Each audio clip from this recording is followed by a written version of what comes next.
Untuk kamu yang masih dalam perjalanan menuju kasur, atau kamu yang sudah ada di atas kasur, gue Dera dari podcast Teman Tidur dengan sudang cerita yang mengantarkan kamu ke dunia mimpi.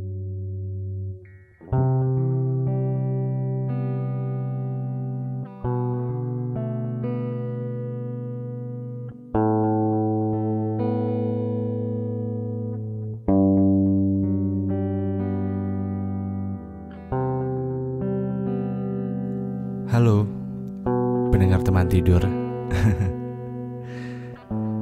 Saat ini sudah sampai di episode 50 dan gak kerasa ternyata podcast Teman Tidur ini sudah berumur kurang lebih 1 tahun. Tadi gue sempat iseng-iseng gitu cek ketika episode 1, wah ternyata bulan Februari 2019.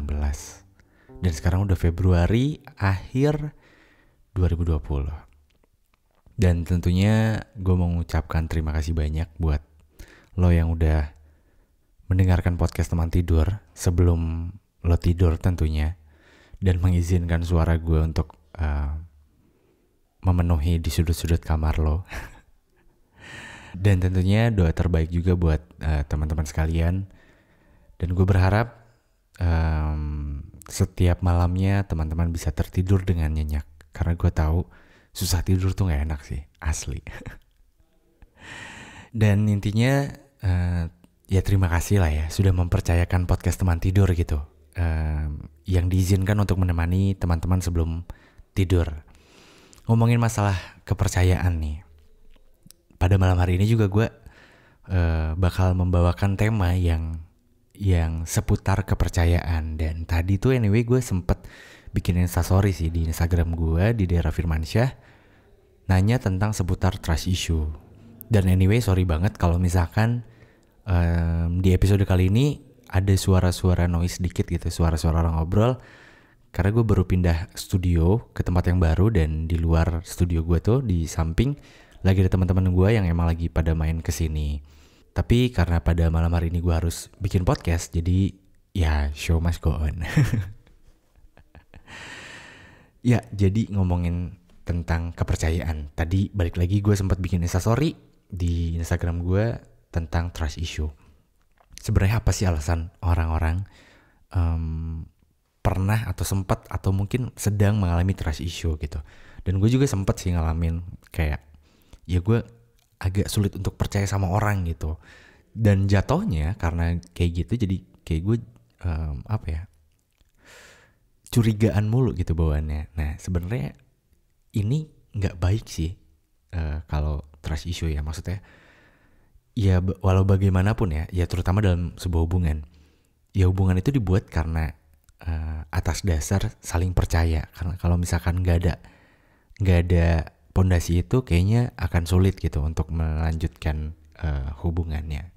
Pasti akan ada konflik-konflik. Nah, di episode malam hari ini juga akan ada orang yang bercerita tentunya. Namanya Gigi. Dia dari Jakarta tapi kuliah di Semarang.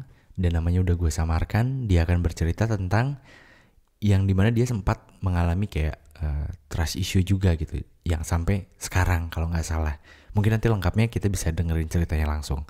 Tapi sebelum gue telepon orangnya, gue bakal bacain beberapa jawaban yang udah masuk melalui Instagram gue di Instastory. Karena tadi gue sempat bikin Instastory gitu tentang trust issue. Dan jawaban yang masuk ada beberapa dan sekarang gue mau bacain. Dan seperti biasa gue random ya bacainnya. Yang pertama ada dari Yunisan Juke. Waktu pertama kali sayang banget sama seseorang terus dikecewain. Nah ini biasanya trust issue itu muncul ketika ada pengalaman gak enak sebelumnya. Ya dikecewain, at least pengkhianatan gitu ya, sama hubungan yang sebelumnya. Terus ada dari Anfafa, sering dibohongi dengan alasan-alasan yang masuk akal dan gak bisa dikira kalau itu bohong katanya. Jadi ya jatuhnya karena dibohongin jadi kecewa gitu.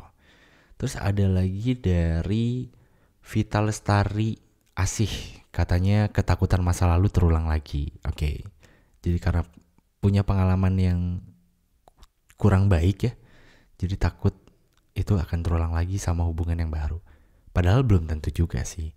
Cuma ya mungkin ya karena ketika sakit itu sakit banget ya. Jadi nggak mau gitu ya. Dan ini juga salah satu alasan gue kenapa gue sempat ngalamin trust issue. Tapi gue sadar kalau itu emang nggak baik dan gue berusaha untuk kayak nggak boleh gitu. Oke, gue lanjut lagi bacainnya. Ada lagi dari Ajeng Pramita _ katanya karena orang ketiga, hilangnya komitmen dan hilangnya kepercayaan katanya. Terus ada lagi dari Anto.Setianto. Doi suka bohong kalau ngomongnya udah tidur tapi tiba-tiba Zenly-nya nyala katanya. Terus emotnya sedih gitu. Oke, terus ada lagi dari Siti Yulianti 06. Salah satu faktornya yaitu kabar, apalagi buat yang LDR kayak gue itu beneran rawan banget sama trust issue katanya. Oke, LDR jadi alasannya ya. Ya mungkin bisa masuk juga. Terus ada lagi ini dari Tika Chunji. Waduh, ini kayak fake account atau second account gitu ya. Trust issue teh apaan? Jadi mungkin secara singkatnya trust issue tuh kayak susah percaya sama orang lain. Khususnya karena ini kita ngomongin relationship, susah percaya sama pasangan kita gitu. Ya untuk lebih lengkapnya lu mungkin bisa googling lah ya. Cari tahu sendiri apa sih trust issue gitu. Tapi gue lebih pengen membahas kayak gimana contoh kasusnya dan ya sebenarnya alasannya apa gitu. Dan sebenarnya bahaya gak sih kalau misalkan trust issue dalam sebuah hubungan. Terus ada lagi dari Saskia Laili. Sering dibohongin, sering di PHP-in, sering di PHP-in, doi kelihatan main-main banget katanya gitu. Terus ada lagi dari Karmani. Mungkin karena gue jarang hapus chat, jadinya doi baca chat-chat lama sama mantan atau gebetan lama. Oh, ini teknikalnya kali ya, bukan alasan yang benar-benar apa gitu. Oke. Terus ada lagi dari, gue coba ke bawah. Irma Yunita 19. Dianya minta maaf tapi masih mengulang kesalahan yang sama berkali-kali katanya. Oke. Terus ada lagi dari Damayanti _ Aku pasti percaya banget karena jaga perasaan buat aku aja bisa, berarti kepercayaan juga bisa. Terus ada lagi dari Devi Erliani 98. Karena gue mempunyai pengalaman masa lalu yang ngebuat gue trauma parah katanya. Oke. Mostly jawaban yang masuk adalah karena mereka punya pengalaman buruk ya sebelumnya, sebelum memulai relationship sama yang baru, sama yang sekarang gitu ya. Jadi takut pengalaman buruk itu terjadi lagi, makanya timbullah trust issue dalam sebuah hubungan. Oke, jadi kurang lebih jawaban-jawaban yang masuk adalah yang tadi yang gue udah bacain. Dan mungkin sekarang untuk mempersingkat waktu, gue bakal telepon orang yang bakal bercerita, yaitu Gigi dari Jakarta, dan sekarang dia lagi kuliah di Semarang.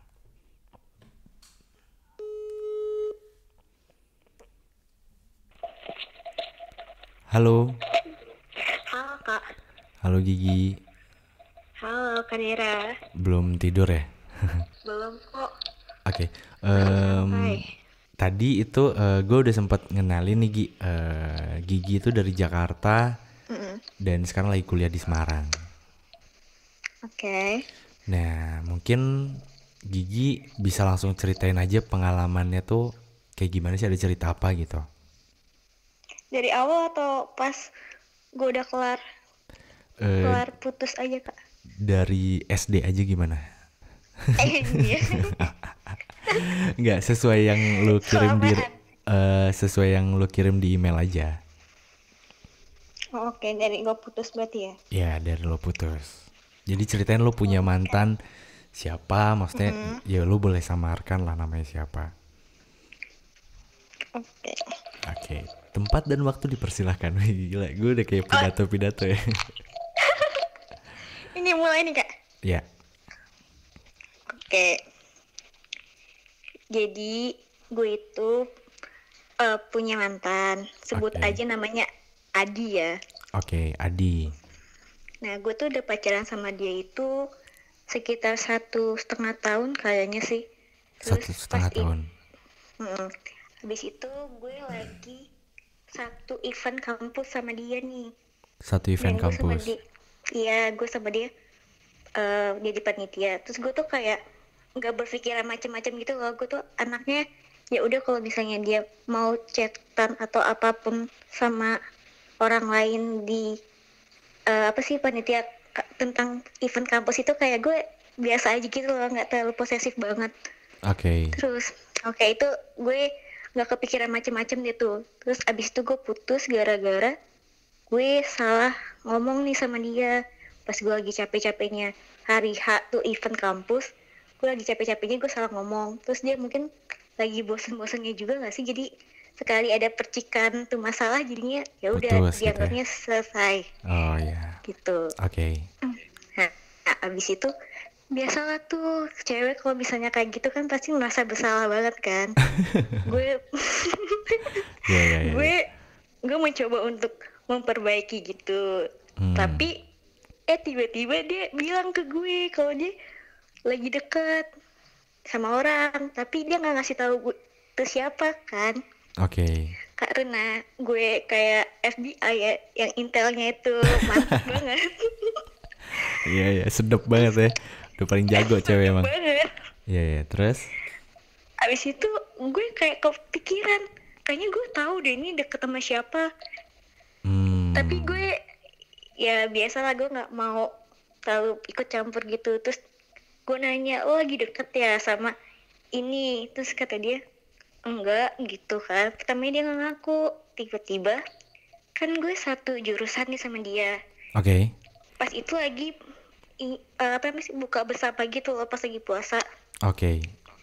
Terus nggak sengaja gue kan duduk sampingnya dia kan, maksudnya sama teman-teman gue karena gue satu circle gitu kan. Terus tiba-tiba ada notif nih. Gue kan otomatis gue ngeliat kan, kayak gue tahu tuh siapa. Benar firasat gue. Oke. Tapi sorry, sebelumnya ini posisinya lo udah putus atau belum sama si Adi nih? Gue udah putus nih. Oh, udah putus. Oke. Terus lanjut. Abis itu tapi dia masih kontak sama gue. Oh, jadi posisinya udah putus tapi masih dekat gitu? Iya, masih dekat. Terus dia semenjak gue tahu tentang cewek ini, dia cerita ke gue semuanya. Pokoknya dia jalan kemana, dia pergi kemana, dia ngapain tuh dia masih cerita sama gue. Terus sampai pada akhirnya dia tuh bingung, dia bilang ke gue si cewek ini tuh minta kepastian. Kan gue bingung ya, kayak wah kok kenapa jadi nanya ke gue mana gue tahu kan. Terus gue bilang ke dia kayak kalau lo mau pacaran ya udah pacaran aja, ya udah berarti gue yang mundur gitu loh. Masa gue mau ngeganggu orang kan. Terus juga kasihan kayak udah di PDKT-in masa tiba-tiba dicauin gitu loh. Kayak takutnya awalnya gue tuh nggak mau dia tuh dianggap brengsek gitu loh, Kak. Anjir, lo baik banget sih. Iya. Iya, gue kepikirannya kayak gitu. Kayak gue gak mau masa si cowoknya ini udah PDKT tiba-tiba ngilang terus balikan sama gue, kan gak mungkin kan. Gue sampai kepikiran sama perasaan ceweknya gitu loh. Jadi lu kepikiran sama perasaan si cewek ini karena udah dideketin. Tapi kalau harus jauh kayaknya kasihan gitu dan nggak mau mantan lu dicap jelek gitu. Iya, gue nggak mau. Oke. Tapi nih pertanyaan selanjutnya ya, sorry sebelum lu lanjutin. Tapi lu posisinya pada saat itu lu sayang nggak sama mantan lo? Masih sayang nggak? Masih, gue masih ngegalauin dia kan. Oh, lu masih ngegalauin dia? Iya, masih ngegalauin, masih nangis-nangisin dia. Iya, Tuhan.